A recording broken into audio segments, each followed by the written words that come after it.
Welcome back to Stream 1, Market Data Products and Solutions. We will now start with the second presentation for this morning, and that will be done by my colleague Richard Mundell, who's Chief Product Officer at TRG Screen. The title of his presentation is Optimizing the Complete Lifecycle of Market Data Management. Richard, the virtual floor is yours. Good morning. Thank you, EJ. Yes, I'm Richard Mundell. I'm the Chief Product Officer here at TRG Screen. Sadly, we're not in Munich, so instead, greetings from the UK. It's a little bit strange to be looking at a webcam rather than looking at an audience. So hopefully we can keep the energy up as if this was live. Appreciate you choosing to spend some of your time this morning with me. The effective management of your market data subscriptions for your firm is absolutely fundamental for managing, multi-million euro market data consumption going into your organization. The core of traditional market data inventory management is pretty well known, though. It's been a thing for 20 years, but there are crucial other aspects outside the core of inventory management, which you shouldn't ignore. So that's what we're going to be exploring today, that wider life cycle of market data management and all of these other aspects you should be thinking about. So the official title's a bit dull, Optimizing the Complete Life Cycle of Market Data Management. So we're going to give this something a little bit more exciting. We're going to call it Market Data Management Beyond the Core. No, it's not a sequel to the 2003 action movie, The Core, with Hilary Swank and Aaron Eckhart, but that was a great popcorn movie, and I would definitely watch a sequel if they made one. But let's start by level setting the business challenges we're talking about with market data management, and we will segue from a movie to somewhere where you can get movies, Netflix. Now, obviously, Netflix isn't market data, but everything in our personal lives is becoming a subscription. We live in a subscription economy, whether that's your movies on Netflix or your music on Spotify, or even maybe getting a car on a subscription basis. Now, of course, this is hard enough to keep track of for you and your family. But now, obviously, you need to think about how this is as a corporation. Now, subscriptions for market data, the subscription economy for market data is nothing new if you live in this space. I mean, market data has been sold on a subscription basis for over 50 years since the first Quotron terminals were rented in the 60s, but the scale has grown. So imagine you're responsible for market data subscriptions in a financial institution, and you subscribe to data services, and data services are expensive. They're complex. They're absolutely crucial to your business. And you may not just be looking after data subscriptions. You may also be looking after publications, research, software, expert networks, and more. But how do you keep control of data subscriptions across an enterprise of hundreds, thousands, or tens of thousands of employees when you might have hundreds of thousands of individual subscriptions? So banks can have as many as 1,500 data vendors, thousands of invoices. Large banks will be spending $500 million a year on their market data. In fact, in 2018, it was $30.5 billion being spent on market data across the industry.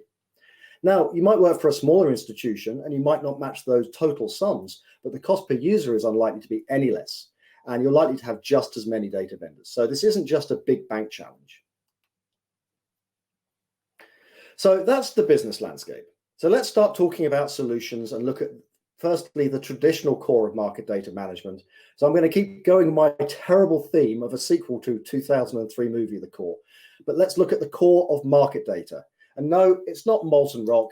It's the basics of a market data spend or inventory management system. Details of who your users are, the contracts and the commercial relationships you have with your vendors, the inventory of who has what, the ability to check your invoicing from your vendors. Now, I really don't want to diminish the importance of this core.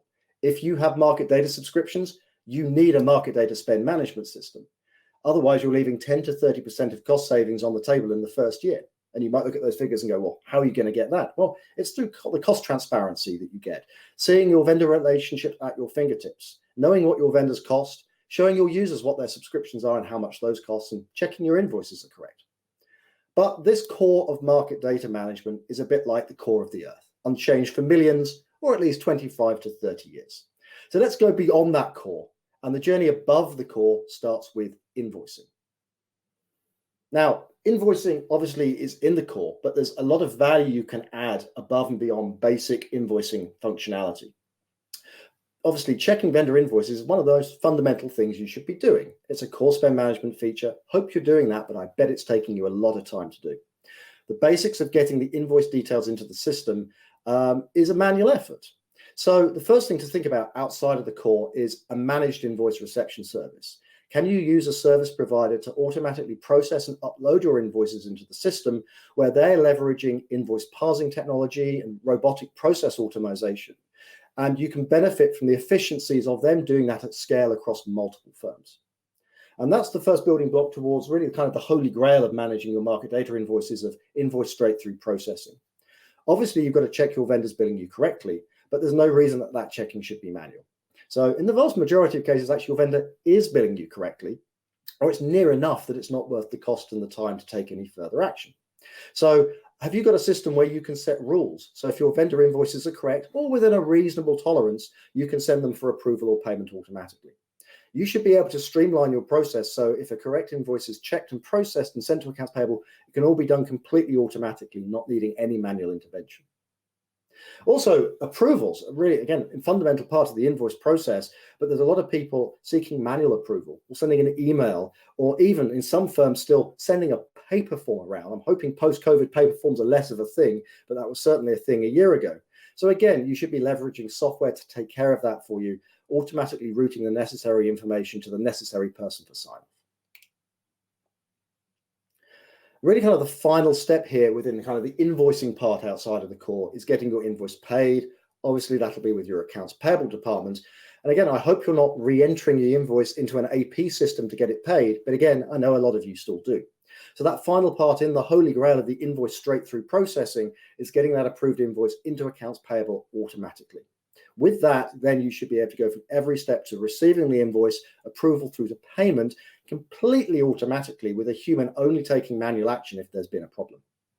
But then that segues us into the next part of outside the core. For that AP integration, well, how are we going to get the invoice into AP? One system talking to another system.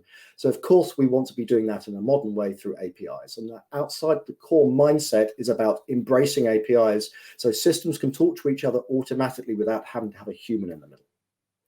So above and beyond accounts payable APIs, well, some vendors do operate APIs. Unfortunately, a lot of market data vendors still have closed systems without API access. But where those are available, for instance, with Refinitiv DAX, we should be leveraging those and automatically exchanging data so humans aren't doing manual work. We can also interface with HR systems like Workday, accounts payable systems through APIs. Also, they're not just about talking to third-party systems, they're also about enabling your in-house systems too, where in-house systems need to have details of kind of active subscriptions or exchange information about entitlements or commercial relationships. Using APIs is an incredibly powerful way to add automation. So we've built up quite a lot of things outside of the core, but really we are still only getting started. Workflow. I mean, the workflow and processes about how you manage your subscriptions and your market data are really important. So first off, I'd ask you, do you have a solid, repeatable process? Is that documented so you can easily onboard new people into your team? But also, crucially, from a software perspective, does your market data management software have workflow built into it so it's letting you know when somebody's left the firm, or creating a task for you automatically to follow up with a vendor for a missing invoice, or guiding you through a contract workflow process for something that's up for renewal?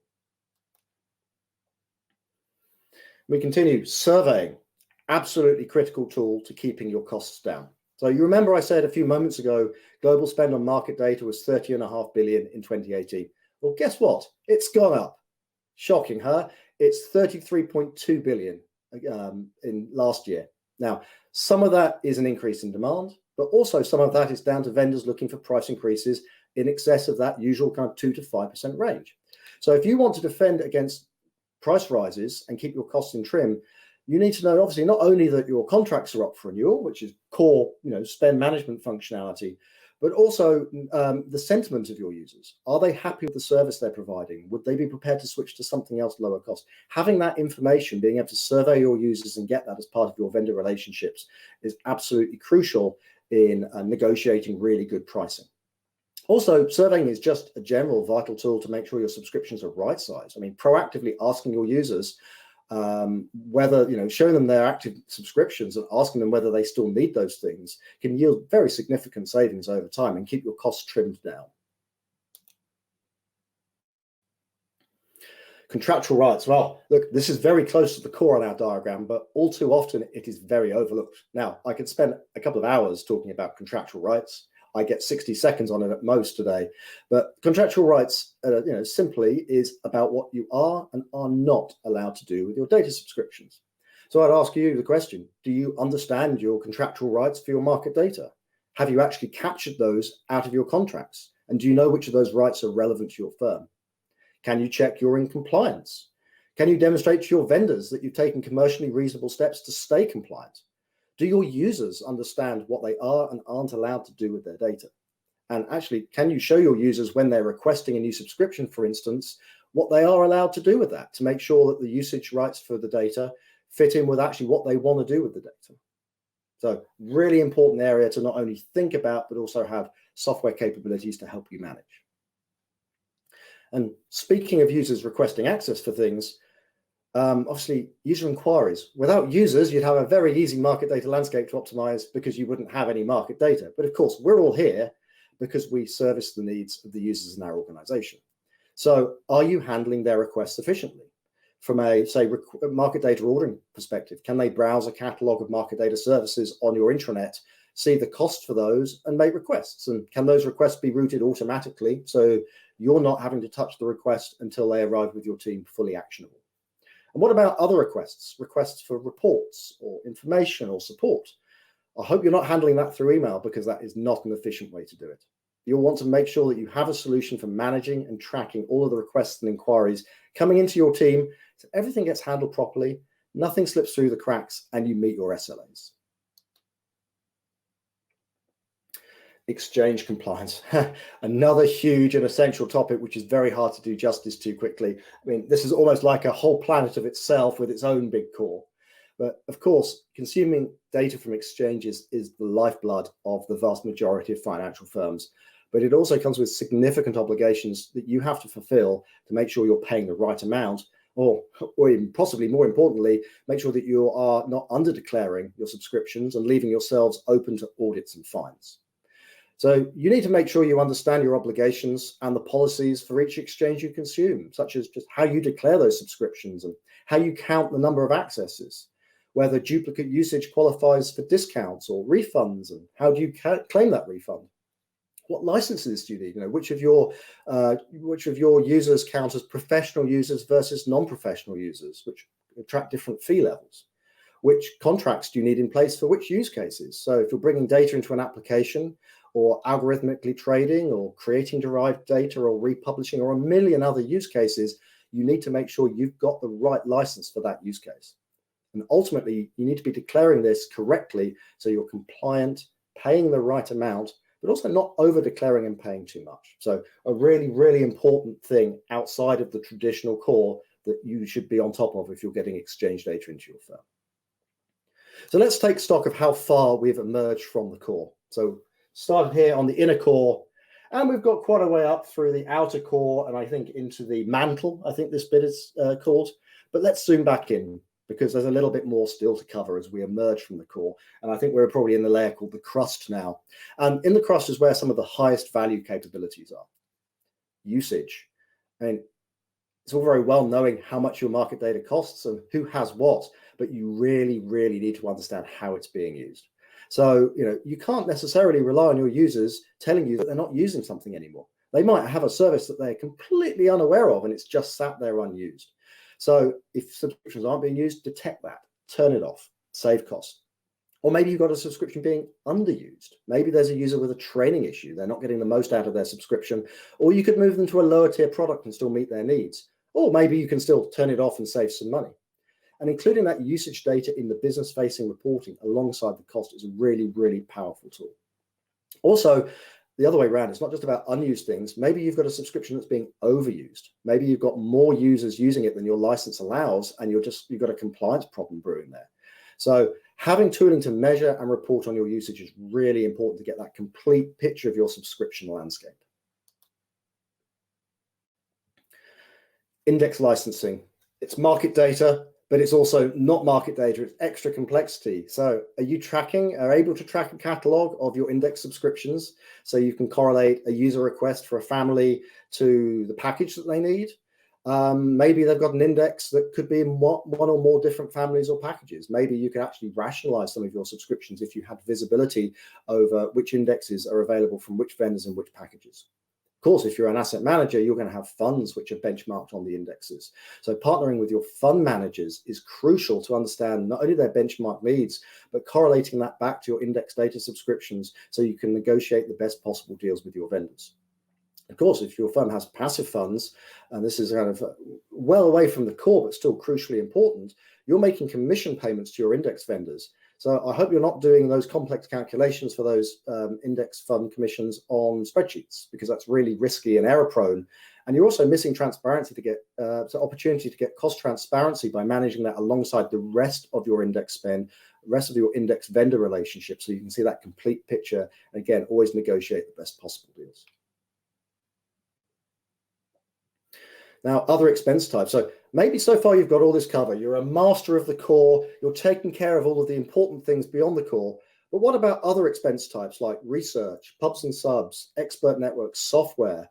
More and more, we're seeing market data subscription management teams being rewarded for their success and asked to bring all the great stuff they do for market data to other expense types, because it would be great to have that down to the user level of tracking for Salesforce and Financial Times subscriptions and Office 365, like you do for your Bloomberg and your Refinitiv and your Euronext.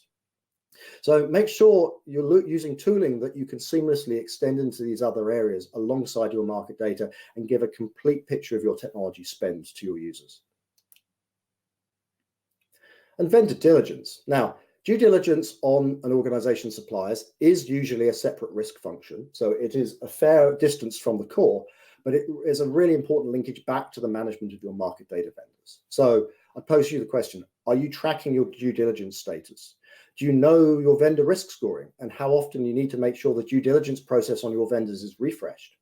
Are you getting automated reminders and tasks when due diligence questionnaire refreshes are due? I mean, the last thing you want happening is a call from your vendor risk team blocking you from renewing an agreement, or even worse, trying to terminate an existing agreement because the due diligence certification has elapsed. So let's zoom back out. You see we've expanded a vast amount of things to think about outside of the core. But there are two more things now as we're on the surface that we want to be thinking about. Managed service, but particularly smart managed service. And when I say smart, it's to differentiate versus just outsourcing to a low-cost location. Market data is complex. It requires expertise.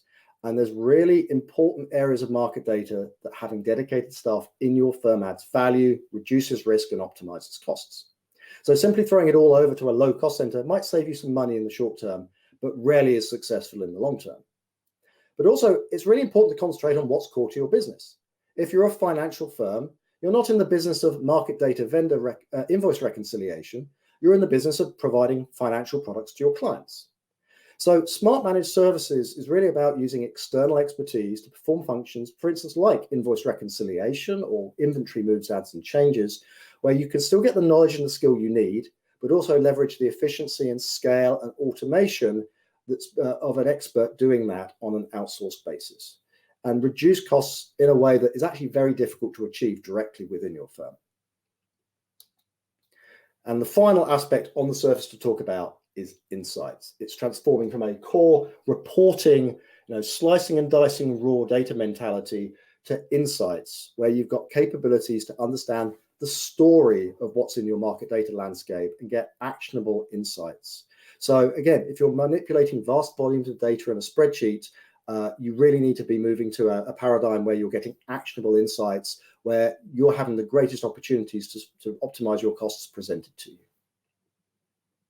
So, in a short space of time, we've explored a lot of things outside the core that you want to be thinking about if you manage market data subscriptions within your firm. And I've gone quick because I only had about 15 minutes to cover it. But to wrap up, why do you care about what's outside the core? Well, here's the cast of 2003 action movie The Core looking very concerned. Now, they were concerned because the Earth's core had stopped moving. That caused the pigeons in Trafalgar Square in London to start flying into windows, a lightning storm to destroy Rome, and the threat of earthquakes and magma destroying the world. Well, obviously for market data, the stakes aren't quite so lethal, but you should be concerned about handling all of those things I've just spoken about outside of the core. And why should you? Well, it's time. It's about getting things done as efficiently as possible. It's making sure that your time is spent adding value, as much value as possible to your business, not pushing buttons to drive a process which could be automated. It's money. It's right-sizing your subscriptions, negotiating the best deals, turning off the things you don't need, and risk, staying in compliance with your contractual obligations and avoiding audits and penalties. So looking after the core and the important things outside the core will allow you to optimize your market data spend landscape. And that's really what this is all about. So maybe it's not a cheesy action movie, but getting all of this right will make you a movie star in your organization. So just to wrap up, 60 seconds on TRG Screen. You'll probably be unsurprised to hear that we operate in this space and we provide products and services which help you manage your whole life cycle of market data from the core and beyond. So our solutions include the core of spend management, usage, exchange compliance, workflow, rights management, API connectivity, managed service, and beyond. And at the core of our offering is insights, providing you cutting-edge analytics, dashboarding, trend analysis, and business intelligence to tell you the story of your market data landscape and giving you that call to action, that light bulb moment with actionable insights.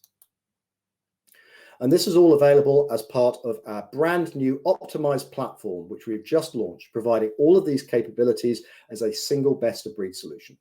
So if you're interested in going beyond the core, we would love to have a chat with you. Please stop by our virtual booth. So you click into the Expo section and select TRG Screen, or get in touch with us via our website, trgscreen.com.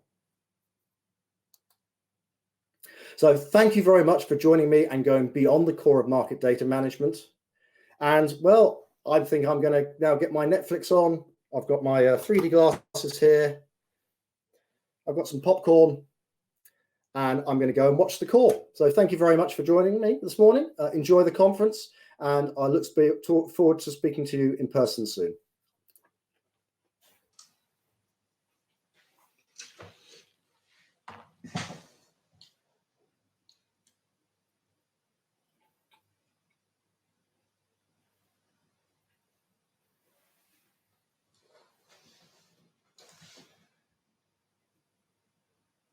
That was brilliant, Richard. A very entertaining presentation. Thank you for that.